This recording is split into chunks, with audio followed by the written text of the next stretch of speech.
दोस्तों, मैं आपको दो फोटोज दिखाता हूँ। पहली फोटो एक स्कूल क्लासरूम की है जहाँ एसी लगा है, स्मार्ट बोर्ड्स हैं, हर स्टूडेंट के पास आईपैड है और बेसमेंट में स्विमिंग पूल तक है। दूसरी फोटो भी एक क्लासरूम की ही है, लेकिन उसकी वॉल से प्लास्टर गिर रहा है। 90 बच्चे फ्लोर पर बैठे हैं और ब्लैक बोर्ड बीच से टूट चुका है। अब आप सोच रहे होंगे क्या ये दो अलग कंट्रीज की फोटो हैं? नहीं दोस्तों, ये दोनों उत्तर प्रदेश के क्लासरूम्स। और दोस्तों, ये सिर्फ स्कूल की बात नहीं है। मैं आपको एक ऐसा नंबर बताता हूँ जो आपको हैरान कर दे। 2023 में स्टडी हुई थी रोड एम्बुलेंस रिस्पांस टाइम की। नोएडा में अगर आप इमरजेंसी कॉल करो तो एम्बुलेंस सिर्फ 8 मिनट में पहुंच जाती है, लेकिन बालिया डिस्ट्रिक्ट में वही एम्बुलेंस आने में लगाती है 3 घंटे 20 मिनट। सोचिए, सेम स्टेट, सेम 108 सर्विस, लेकिन जिंदगी और मौत के बीच का फर्क इतना बड़ा। सोचिए एक सेकंड दोस्तों, अगर आपके घर में किसी को हार्ट अटैक आता है, नोएडा में तो सिर्फ 10 मिनट में हॉस्पिटल पहुंच जाते हो, लेकिन अगर बालिया में हो तो वही सफर 3 घंटे का बन जाता है। सोचिए इन 3 घंटों में कितनी जिंदगियां चली जाती हो। ये नंबर स्टैटिक्स में नहीं दिखते, लेकिन ग्राउंड रियलिटी यही है। आज मैं आपको दिखाता हूँ कि एम्बुलेंस रिस्पांस टाइम में 25 टाइम्स का गैप क्यों है, और सबसे इंपॉर्टेंट, ये गैप बढ़ क्यों रहा है, कम क्यों नहीं हो रहा। क्योंकि जब तक हम सिस्टम को समझेंगे नहीं, तब तक सॉल्यूशन निकाल भी नहीं सकते। तो चलो शुरू करते हैं। मैं 2023 में आजमगढ़ डिस्ट्रिक्ट गया था एक गवर्नमेंट हॉस्पिटल विजिट करने। वहाँ हेड नर्स से बात करते हुए उन्होंने मुझे ओपीडी दिखाई। हर दिन लगभग 600 पेशेंट्स आते हैं। डॉक्टर कितने हैं? सिर्फ 4। मतलब एक डॉक्टर एक दिन में 150 पेशेंट देख रहा है। सोचिए, हर पेशेंट को मिलते हैं बस 3-4 मिनट। अब बताओ, सिर्फ 3 मिनट में कोई सही डायग्नोस कैसे होगा? मैंने पूछा सीरियस केस का क्या करते हो? उन्होंने कहा स्टेबलाइज करके लखनऊ रेफर कर देते हैं, यहाँ फैसिलिटीज नहीं है। मैंने फिर पूछा कितनी दूर है लखनऊ? बोली रोड से 7-8 घंटे। उसी वीक मैं नोएडा के फोर्टिस हॉस्पिटल गया। लॉबी में लोग कंफर्टेबली बैठे थे, एसी, वाईफाई, कैफे, सब कुछ। वहाँ एक पेशेंट से बात हुई, उन्हें स्ट्रोक आया था। एम्बुलेंस सिर्फ 10 मिनट में पहुंच गई। हॉस्पिटल में 20 मिनट के अंदर सीटी स्कैन हो गया और 45 मिनट में ट्रीटमेंट शुरू हो गया। और हाँ, वो बच गए। दोनों इंसिडेंट्स एक ही वीक के हैं और एक ही स्टेट के,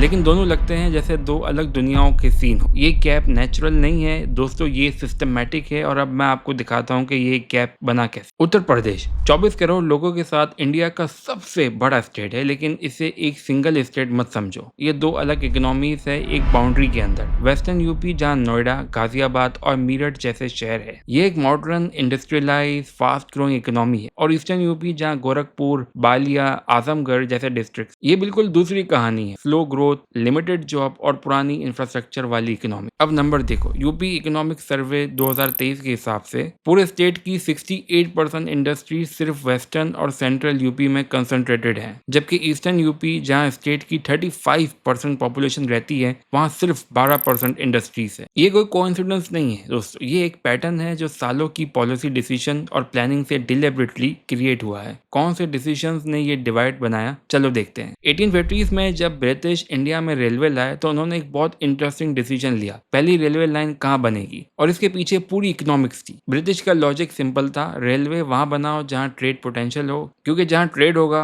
वहां से टैक्स मिलेगा। तो पहली रेलवे लाइंस कहाँ बनी? दिल्ली कलकत्ता, दिल्ली बॉम्बे और दिल्ली लाहौर। और इन तीनों रूट्स की एक कॉमन बात, ये सब वेस्टर्न यूपी से होकर गुजरती। मीरठ, अलीगढ़, आगरा, कानपुर, इलाहाबाद, सब कनेक्टेड हो गया ट्रेड नेटवर्क। ईस्टर्न यूपी, वहां रेलवे पहुंची ही नहीं 1800। 1900 से 1910 के बीच आई, मतलब लगभग 50 साल बाद। तब तक डेवलपमेंट का पूरा वेव वेस्ट से निकल चुका था, और ये 60 साल का गैप परमानेंट बन गया, क्योंकि जहां रेलवे पहुंची वहां मार्केट बनी, ट्रेडर्स आए, पैसा घूमना शुरू हुआ। उसके साथ ही स्कूल खुले, हॉस्पिटल बने और इंफ्रास्ट्रक्चर डेवलप। वेस्टर्न यूपी 1850 से ग्रो कर रहा था, जबकि ईस्टर्न यूपी ने डेवलपमेंट 1910 के बाद शुरू किया। मतलब गैप शुरू से ही सिस्टम के अंदर बिल्ट इन था। लेकिन कहते हैं ना कि इंडिपेंडेंस के बाद सब बराबर हो गया। नहीं हुआ दोस्तों, असल में तो गैप और बढ़ गया। कैसे? चलो 1960s में चलते हैं, जब आई green revolution. Green revolution India के लिए एक ब्लेसिंग थी। फूड प्रोडक्शन 3 गुना बढ़ गया, व्हीट और राइस का आउटपुट स्काई रॉकेट हुआ और देश में फेमाइंस खत्म हो गई। ये एक हिस्टोरिक अचीवमेंट थी, लेकिन एक छोटी सी डिटेल जो आपको हिस्ट्री बुक में नहीं मिलेगी। ग्रीन रेवोल्यूशन सिर्फ कुछ रीजन में सक्सेसफुल रहा, जैसे पंजाब, हरियाणा और वेस्टर्न उत्तर प्रदेश। क्यों? क्योंकि ग्रीन रेवोल्यूशन की एक बेसिक रिक्वायरमेंट थी, पानी। हाई यील्डिंग वैरायटी सीड्स तभी ग्रो करते हैं जब रेगुलर इरिगेशन मिले, और वेस्टर्न यूपी में तो इरिगेशन सिस्टम ऑलरेडी रेडी था। ब्रिटिश जमाने की गंगा और यमुना कैनाल सिस्टम 1850 से चल रही थी। गवर्नमेंट ने बस थोड़ा सा पुश दे दिया। ट्यूबवेल के लिए सब्सिडी, इलेक्ट्रिसिटी कनेक्शन प्रायोरिटी पे, फर्टिलाइजर सस्ते, और बस बूम, एग्रीकल्चर का एक्सप्लोजन हो गया वेस्टर्न यूपी में। ईस्टर्न यूपी में पानी कहाँ से आता था? सिर्फ मानसून से।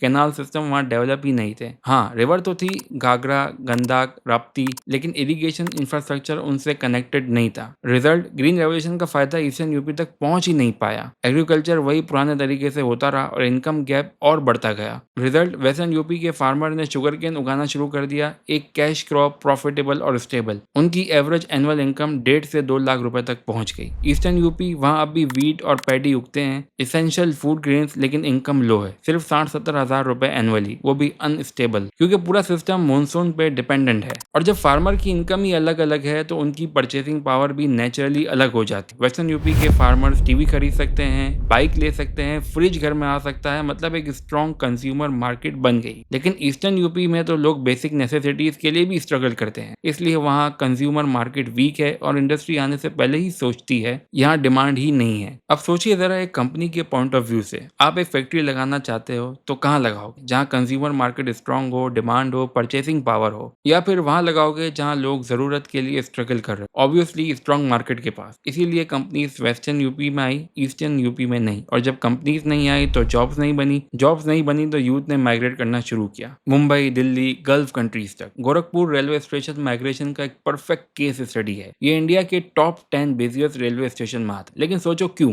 ना ये कोई टूरिज्म डेस्टिनेशन है, ना इंडस्ट्रियल हब, फिर भी इतना बिजी क्यों है? क्योंकि यहाँ से हर रोज हजारों लोग माइग्रेट करते हैं परमानेंटली, मुंबई, दिल्ली, सूरत, पुणे, गुजरात, केरला, हत्ता के गल्फ कंट्रीज तक। मैं 2022 में गोरखपुर स्टेशन गया था सुबह के 4 बजे। प्लेटफॉर्म नंबर 3 पे खड़ा था। मुंबई जाने वाली गोरखधाम एक्सप्रेस, पूरा प्लेटफॉर्म पैक था। ज्यादातर यंग मैन, 20 से 30 साल के बीच, कंधे पे बैग, आंखों में सपने और दिल में एक छोटी सी उम्मीद। अपनी जमीन, अपना गांव, अपना घर छोड़ के जा रहे थे क्योंकि उनके लिए अपॉर्चुनिटीज वहां नहीं थी। एक लड़के से मेरी बात हुई, नाम था राहुल, 24 साल का, 12 पास। उसके पास फैमिली की 2 हेक्टेयर जमीन थी। मैंने पूछा जमीन है तो मुंबई क्यों जा रहे हो? बोला सर, जमीन से साल भर में 40-50 हजार मिलते हैं टोटल, उसमें 3 भाई, बाप, माँ, बहन सब हैं, डिवाइड करो तो क्या बचता है? मुंबई में कंस्ट्रक्शन का काम मिल गया है, 18 से 20 हजार महीना, वहाँ रेंट 6 हजार, खाना 5 हजार, फिर भी 7-8 हजार घर बेच पाऊंगा। यहाँ रह के कुछ नहीं होता, वहां से डबल कमा लूं। देखो ये राहुल अकेला नहीं है, ईस्टर्न यूपी में लैक्स राहुल है जो हर साल अपनी जमीन छोड़ के जा रहे हैं। और ये माइग्रेशन चॉइस नहीं है, ये कंपल्जन है, ये सिस्टमैटिक फेलियर है और इसका लॉन्ग टर्म इम्पैक्ट वो बहुत खतरनाक। ब्रेन ड्रेन हो रही है, सबसे कैपेबल लोग जा रहे हैं। जो डॉक्टर बन सकता था वो दुबई में कंस्ट्रक्शन साइट पे काम कर रहा है, जो इंजीनियर बन सकता था वो सूरत में डायमंड फैक्ट्री में है। टैलेंट एक्सपोर्ट हो रहा है रीजन से बाहर, और जब टैलेंट चला जाता है तो लोकल इकोनॉमी और भी वीक होती है। एक विकियस साइकिल बन जाती है जो रीजन को और नीचे ले जाती है। लेकिन 1990s में एक टर्निंग पॉइंट आया जिसमें इस गैप को एक्सपोनेंशियल बना दिया, इकोनॉमिक लिबरलाइजेशन। 1991 में Narasimha Rao government, Manmohan Singh finance minister थे। इंडिया की इकोनॉमी खुली फॉरेन इन्वेस्टमेंट के लिए, प्राइवेट सेक्टर को बूस्ट मिला, स्पेशल इकोनॉमिक जोन बने। लेकिन ये SEZs कहाँ बनी? Noida special economic zone, Greater Noida में मल्टीपल SEZs है, गाजियाबाद में, ईस्टर्न यूपी में जीरो। एक भी मेजर इकोनॉमिक जोन नहीं बना 1990 से 2000 में। गवर्नमेंट का लॉजिक था सिंपल, जो एरिया ऑलरेडी डेवलप हो चुके हैं वहां इन्वेस्टमेंट करो, क्विक रिटर्न मिलेगा। शॉर्ट टर्म थिंकिंग ने लॉन्ग टर्म डिजास्टर क्रिएट कर दी। जो पहले से आगे थे वो और आगे निकल गया, जो पीछे था वो वहीं रह गया। जब नोएडा में स्पेशल इकोनॉमिक जोन बना और सैमसंग जैसी कंपनीज आई तो एक मैजिक हुआ। इकोनॉमिक्स इसको कहते हैं मल्टीप्लियर इफेक्ट। सैमसंग सिर्फ फैक्ट्री नहीं लाई, एक पूरा इकोसिस्टम आया उसके साथ। पहले 200 कंपोनेंट सप्लायर आए, फिर पैकेजिंग कंपनी आई, उसके बाद लॉजिस्टिक फर्म्स आई, ट्रांसपोर्ट कंपनी एक्सपेंड हुई, फिर कैटरिंग सर्विस आई क्योंकि 70,000 एम्प्लॉयज को डेली लंच चाहिए, इसलिए 50 रेस्टोरेंट खुल गए। इसके बाद बिजनेस होटल बन गई, फिर रेसिडेंशियल डिमांड बढ़ गई तो बिल्डर आए, 10 साल में 100 सोसाइटीज डेवलप हो गई, फिर स्कूल खुले, हॉस्पिटल बने, मॉल आए, पूरा सिटी बन गई। और जब इंफ्रास्ट्रक्चर रेडी हो गया तो फिर और कंपनीज आई, TCS, Infosys, HCL, Adobe, Paytm. हर कंपनी के साथ वही साइकिल रिपीट हुई और ईस्टर्न यूपी में एंकर इन्वेस्टमेंट कभी आई ही नहीं, इसलिए साइकिल शुरू ही नहीं हुई। आज भी वेट कर रहे हैं कि कोई कंपनी आए जो मोमेंटम दे। लेकिन कंपनीज का लॉजिक क्लियर है, इंफ्रास्ट्रक्चर चाहिए, स्किल्ड वर्कर चाहिए, सप्लाई चेन चाहिए। ये बेसिक रिक्वायरमेंट ही नहीं तो इसलिए रिस्क क्यों ले? एक और फैक्टर है जो बहुत कम डिस्कस होता है, वो है budget allocation. Lucknow state capital है जो सेंट्रल यूपी में है, नेचुरली एडमिनिस्ट्रेटिव फोकस वही है। CM वही रहते हैं, सेक्रेटेरिएट वही है, ब्यूरोक्रेसी वही है। जब स्टेट बजट एलोकेट होता है इंफ्रास्ट्रक्चर के लिए तो फिर प्रायोरिटीज किसको मिलती है? Capital city obviously. तो दोस्तों ये थी पूरी कहानी। आज 2025 में ये गैप 5 टाइम्स है इनकम में, 25 टाइम है एम्बुलेंस रिस्पॉन्स में और 10 टाइम्स आया है एजुकेशन क्वालिटी में। और ये गैप रिड्यूस नहीं हो रहा, उल्टा बढ़ रहा है। तो सवाल ये है कि क्या ये एक्सेप्टेबल है एक डेमोक्रेसी में कि एक ही स्टेट में एक ही कॉन्स्टिट्यूशन के अंदर इतनी इनइक्वालिटी? मैं पर्सनली नहीं मानता, लेकिन सॉल्यूशन क्या है प्रैक्टिकली वो डिस्कशन अगली वीडियो में करेंगे, क्योंकि ये वीडियो ऑलरेडी लेंथी हो गया है। उम्मीद है मेरी जानकारी आपको पसंद आई होगी। For more videos please like this video and subscribe this channel. Thank you.